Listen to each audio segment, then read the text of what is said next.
नमस्कार मित्रांनो, मी अमोल गर्जे बोईसर चिल्ला रस्त्यावरती नागझरीच्या परिसरात उभा आहे। तुम्ही माझ्या मागे हा जो हायवा बघताय, हा जो मोठा जो दगड तुम्ही बघताय गाडीमध्ये, हा दगड हे पूर्ण दगड भरून ही गाडी बोईसरच्या दिशेने चालली होती। आम्ही या ठिकाणी या परिसरात ही गाडी थांबवून त्याच्या ड्रायव्हरला समज दिलेली आहे आणि त्याच्या मालकाला पण फोन करून आम्ही सांगितलेलं आहे, हा प्रकार जर दुसऱ्या वेळेस जर आमच्या निदर्शनात आला तर आम्ही तुमच्या गाडीवरती कारवाई करायला आम्ही आरटीओला सांगू। विशेष म्हणजे मित्रांनो, तुम्ही बघितलं असेल व्हिडिओमध्ये, एवढा मोठा दगड, एवढे खड्डे बोईसर चिल्लाला आहेत। जर गाडी जर खड्ड्यात आपटून जर तो दगड जर एखाद्या नागरिकांच्या जर डोक्यात पडला तर तो नागरिक जिवंत राहील का हो?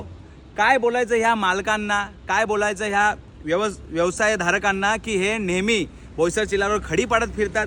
बोईसर चिल्लावर मोठमोठे खड्डे पडलेले आहेत।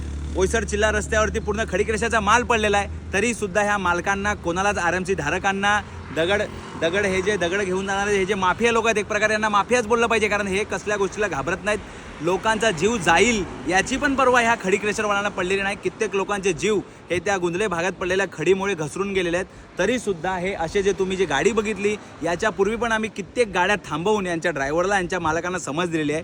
माझा व्हिडिओ जर हे जे मालक लोक जर बघत असतील तर आमची हात जोडून विनंती आहे, लोकांचा अंत बघू नका, नाही तर एक दिवस असा येईल की लोक तुमच्या गाड्या पण फोडायला कमी करणार नाही। अशी वाहतूक तुम्ही करू नका, माझी विनंती आहे। धन्यवाद।